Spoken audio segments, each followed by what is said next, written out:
मुझे संदेह है कि ये पार्थ कोई कठपुतली है जो थकना ही नहीं जानता।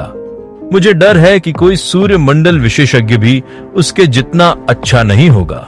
मेरे पास कहने के लिए कोई शब्द ही नहीं है।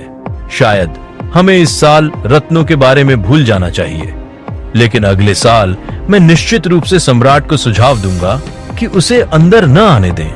अगर ये जारी रहा तो वो पूरे पेड़ के रत्नों को ही चुरा सकता है। मुझे वो पवित्र पत्थर चाहिए, लेकिन उस शापित महिला की कीमत बहुत अधिक है। उसने तो यहां तक कहा कि 50 जीवन पत्थर पर्याप्त होंगे, लेकिन मेरे पास एक भी जीवन पत्थर नहीं है। कई प्रतिभाशाली योद्धा बहुत ईर्ष्यालु थे, लेकिन वे उसे खुलेआम लूटने की हिम्मत नहीं कर पाए। आखिर नील ने किसी का भी सम्मान नहीं किया था, यहां तक कि पेरियार दैवीय साम्राज्य के युवराज विमर्श का भी नहीं। ऐसे में अगर उन्होंने वास्तव में उसे लूटने की कोशिश की तो उनके लिए बचना मुश्किल होता। वहीं नील की रत्नों को प्राप्त करने की दक्षता सूर्य मंडल विशेषज्ञों से कम नहीं थी। सर्पशिल्कों की शक्ति उधार लेने के बाद शुद्ध शक्ति के मामले में वो सामान्य सूर्य मंडल विशेषज्ञों के बराबर था, लेकिन दक्षता कोई समस्या नहीं थी, बल्कि जीवन पत्थर की कम उपलब्धता थी। दीपिका, आपने कितने जीवन पत्थरों का विनिमय किया? नील ने रंगीन रत्नों के छोटे पहाड़ को दीपिका के सामने रखते हुए पूछा। उस छोटे पहाड़ में कम से कम हजारों रत्नों का ढेर लगा हुआ था। बहुत ज्यादा नहीं, लेकिन मैंने बहुत सारे आध्यात्मिक पत्थर प्राप्त किए हैं। मेरे पास 30,000 से ज्यादा आध्यात्मिक पत्थर हैं। ये कहते समय दीपिका ने अपने होंठ सिकोड़ लिए। वो भी जानती थी कि नील आध्यात्मिक पत्थरों के प्रति उदासीन था, इसलिए अगर उसे किसी योद्धा के पास जीवन पत्थर होने का जरा सा भी संकेत मिलता तो वो उसे ऊंची कीमत पर खरीद लेती थी। इस वजह से अब किसी के पास कोई जीवन पत्थर नहीं बचा था। ओह, मैं समझ गया, नील ने धीरे से उत्तर दिया। फिर वो एक बार फिर गोपुरम के ऊपर चढ़ने लगा। वो पहले ही 34वीं मंजिल की खोज पूरी कर चुका था, इसलिए अब उसका लक्ष्य 35वीं मंजिल पर जाना था। शायद वो जितना ऊपर जाएगा जीवन पत्थर भी उतने ही कम होते जाएंगे, लेकिन उसके पास और कोई विकल्प नहीं था। जैसे ही नील गोपुरम की 35वीं मंजिल पर चढ़ा तो उसे एक विशेष दरवाजा दिखाई दिया। आमतौर पर गोपुरम के सभी दरवाजे 2 भूरे रंग के खंभों पर टिके हुए थे, जो एक छोटा मार्ग बनाते थे जिसमें केवल एक ही व्यक्ति प्रवेश कर सकता था। लेकिन 35वीं मंजिल पर एक ऐसा भी दरवाजा था जो बाकियों से अलग था। उस दरवाजे के खंभों पर 2 दिव्य नागों की आकृतियां उकेरी गई थीं। उन दोनों दिव्य नागों के मुंह खुले हुए थे और वे नील को घूर रहे थे। वो आकृतियां बहुत ही सजीव लग रही थीं। ये दरवाजा बाकियों से अलग क्यों है? अचानक नील के चेहरे पर जिज्ञासा की झलक दिखी। हालांकि अधिकांश योद्धा 30वीं मंजिल और उससे नीचे सक्रिय थे। इसका कारण सरल था, क्योंकि वे अपनी शक्ति से 35वीं मंजिल की पत्तियों की परत को नहीं तोड़ सकते थे, इसलिए वहां जाना बेकार था। इतना ही नहीं, बल्कि अगर उनका सामना रत्न भक्षक कीड़ों से होता तो उनकी जान को भी खतरा हो जाता। ज्यादा सोचे बिना नील ने व्यक्तिगत रूप से प्रवेश करने और जांच करने का फैसला किया। इसके बाद नील ने दरवाजे पर कदम रखा और जल्द ही वो एक विशाल पत्ते पर गिर गया। लेकिन वो पत्ता बाकी पत्तों से बिल्कुल अलग था। बाकी पत्ते पारदर्शी और कांच की तरह सुंदर थे और उनसे हरे रंग की चमक निकल रही थी। पत्ती जितनी ऊंचाई पर होती, उसका हरा रंग उतना ही गहरा होता जाता था। लेकिन नील के पैरों के नीचे मौजूद विशाल पत्ता सुनहरी चमक से भरा हुआ था। ये पत्ता बहुत खास लगता है। ये सोचकर नील के चेहरे पर जिज्ञासा के भाव आ गए और वो उस जगह को ध्यान से देखने लगा। अगले ही पल नील की आंखें अचानक चौड़ी हो गईं। ये एक कुदाल है, लेकिन ये किस श्रेणी का हथियार है?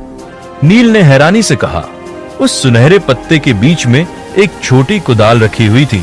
वो कुदाल बिल्कुल काली थी, लेकिन उससे निकलने वाली आभा ने नील को अंदर से चौंका दिया था। सबसे महत्वपूर्ण बात यह थी कि उस कुदाल के धातु वाले सिरे पर अजीबोगरीब दिव्य मंत्र बने थे। ये तो 10 सितारा दिव्य मंत्र है। नील एक बार फिर खुद को चिल्लाने से नहीं रोक सका।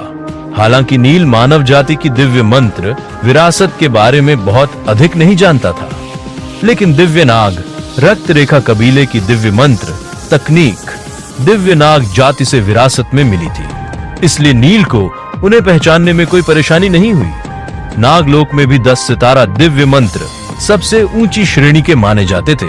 यहाँ तक कि नागराज पद्मनाभ को भी 10 सितारा दिव्य मंत्र बनाने के लिए काफी ऊर्जा और समय खर्च करना पड़ता था। नील ने शुक्र मंडल योद्धाओं के आक्रमण को रोकने के लिए 5 सितारा दिव्य मंत्रों पर भरोसा किया था। इसके अलावा दिव्य मंत्रों के हर एक सितारे के बीच धरती और आकाश जैसा अंतर था। तो फिर 10 सितारा दिव्य मंत्रों वाला ये कुदाल किस श्रेणी का हथियार था? हालांकि नील को इस बारे में कुछ नहीं पता था, लेकिन वो समझ गया, चूंकि इस कुदाल पर 3 10 सितारा दिव्य मंत्र उकेरे गए थे, इसलिए वो निश्चित रूप से कोई बहुत शक्तिशाली हथियार होगा। इसे बाहर निकालें। अचानक नील के मन में ये विचार घूमने लगे, लेकिन फिर से सोचने पर उसे कुछ महसूस हुआ। चूंकि प्रवेश द्वार इतना अलग था, तो जरूर इस पत्ते पर कई विशेषज्ञ पहले ही आ चुके होंगे। इसके अलावा उनमें से अधिकांश शुक्र मंडल और सूर्य मंडल विशेषज्ञ रहे होंगे।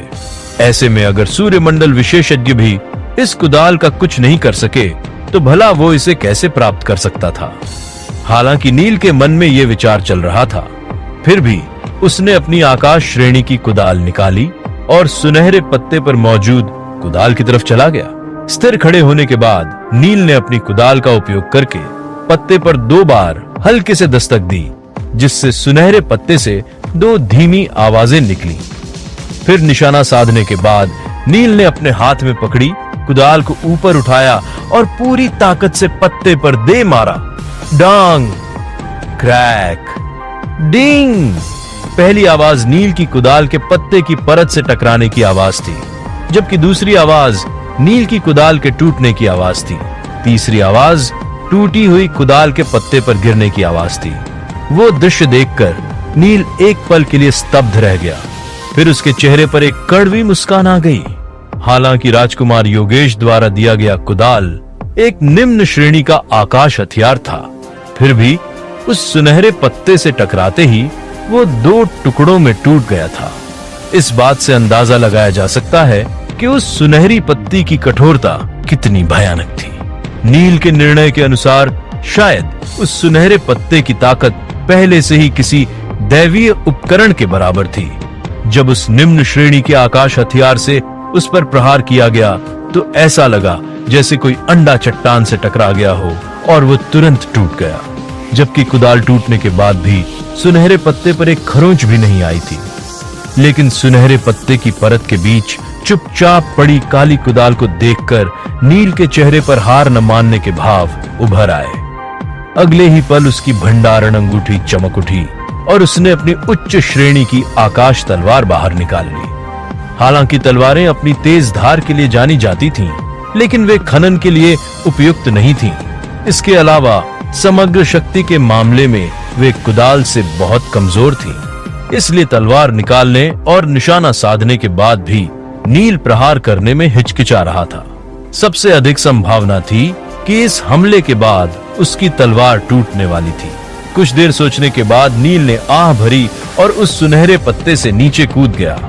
जब नील टूटी हुई कुदाल लेकर गोपुरम के बाहर आया, तो राजकुमार योगेश ने उत्सुकता से पूछा, पार्थ, क्या आपने कुदाल तोड़ दी? ये सुनकर नील ने अपने हाथ में मौजूद टूटी हुई कुदाल को धीरे से हिलाया और असहाय होकर मुस्कुराया। आखिरकार वो कुदाल राजकुमार योगेश ने उधार दी थी और अब उसने उसे तोड़ दिया था। ये असंभव है। भले ही आप 35वीं मंजिल पर खुदाई कर रहे हो, फिर भी किस निम्न श्रेणी का आकाश हथियार इतनी जल्दी नहीं टूट सकता? ये कहते समय राजकुमार योगेश का चेहरा उलझन से भरा था।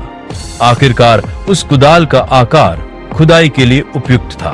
विशेष रूप से कुदाल का सिरा काफी मोटा था, जिस वजह से सामान्य परिस्थितियों में उसे तोड़ना बहुत मुश्किल होता। लेकिन राजकुमार योगेश ने नील को दोष नहीं दिया। हालांकि निम्न श्रेणी का आकाश हथियार प्राप्त करना मुश्किल था, फिर भी आखिरकार वो एक निम्न श्रेणी का आकाश हथियार ही था। तभी नील ने सच्चाई से जवाब देते हुए कहा, मुझे 35वीं मंजिल पर एक अजीब चीज मिली थी। ओह, नील की बात सुनकर राजकुमार योगेश के चेहरे पर अचानक समझ के भाव उभर आए। आपका मतलब है सुनहरे पत्ते में रखी कुदाल? अब ये मत कहना कि आप उसे प्राप्त करना चाहते हैं। उस सुनहरे पत्ते को ढूंढना मुश्किल नहीं था, वरना राजकुमार योगेश को पता नहीं चलता। वहीं राजकुमार योगेश का सवाल सुनकर नील ने तुरंत सिर हिला दिया। हाँ, अब समझ में आया। माफ करना, मैंने आपको पहले याद नहीं दिलाया। राजकुमार योगेश ने तुरंत कहा। उस सुनहरे पत्ते की परत को तोड़ा नहीं जा सकता। सुनहरे पत्ते में लिपटी कुदाल को आबनूस कुदाल कहा जाता है। दिव्यनाग रक्त रेखा कबीले के अभिलेखों के अनुसार वो एक सर्वोच्च उपकरण है। एक सर्वोच्च उपकरण? ये सुनकर नील दंग रह गया। मूल रूप से नील ने सोचा था कि दैवीय उपकरण भी आकाश हथियारों के समान ही होंगे। उन्हें भी उच्च, मध्यम और निम्न श्रेणी में विभाजित किया जाता होगा, लेकिन ऐसा लग रहा था कि उसने जो अनुमान लगाया था वो गलत था। बात सिर्फ इतनी थी कि नील पहले कभी उनके संपर्क में नहीं आया था। अब नागराज पद्मनाभ और नागराज अनंत भी गहरी नींद में थे और यामिनी भी आत्मा पोषक काष्ठ में सोई हुई थी, इसलिए उसके पास जवाब देने वाला कोई नहीं था। दरअसल 45वीं परत से सभी पत्तियां हद से ज्यादा कठोर होती हैं, यहाँ तक कि कोई सूर्यमंडल योद्धा भी उन्हें हिला नहीं पाएगा। लेकिन कई बार श्वेत सागर की यात्रा करने के बाद दैवीय साम्राज्यों ने इन गुप्त क्षेत्रों से दिव्य नाग जाति की कई विरासतें प्राप्त की थीं, जिसके बाद उन्हें समझ में आया कि केवल सुनहरी पत्ती में कैद आबनूस कुदाल ही उन परतों को तोड़ सकती है। लेकिन समस्या ये थी कि आबनूस कुदाल को सुनहरी पत्ती में सील कर दिया गया था। दूसरे शब्दों में, जब तक वे लोग उस सर्वोच्च उपकरण को प्राप्त नहीं कर लेते, तब तक वे ऊपरी परत को नहीं तोड़ सकते। इस वजह से वो पर्याप्त आत्मा स्रोत पत्थर भी प्राप्त नहीं कर पाए। ये उनके लिए बहुत निराश करने वाली बात थी। बाद में जब दैवीय साम्राज्यों को पता चला कि आत्मा स्रोत पत्थर को रत्न भक्षक कीड़ों से भी प्राप्त किया जा सकता है, तब उन्होंने अपना ध्यान आबनूस कुदाल से हटाकर रत्न भक्षक कीड़ों पर केंद्रित कर दिया। उनके प्रयासों ने रंग दिखाया और कुछ आत्मा स्रोत पत्थर प्राप्त करके वे लोग नक्षत्र सम्राट गुप्त क्षेत्र में प्रवेश करने में कामयाब हुए। ये जानते हुए कि आबनूस कुदाल को प्राप्त नहीं किया जा सकता, दैवीय साम्राज्यों ने हार मान ली थी। लेकिन नील अब भी उसे बाहर निकालना चाहता था। तो मैं उसे बाहर नहीं निकाल सकता। पूरी बात जानने के बाद नील ने एक आह भरी। वो थोड़ा निराश था। तो क्या होगा आगे? और क्या नील उस आबनूस कुदाल को हासिल करने का विचार छोड़ देगा, या फिर उसके पास उस कुदाल को पाने की कोई और योजना है?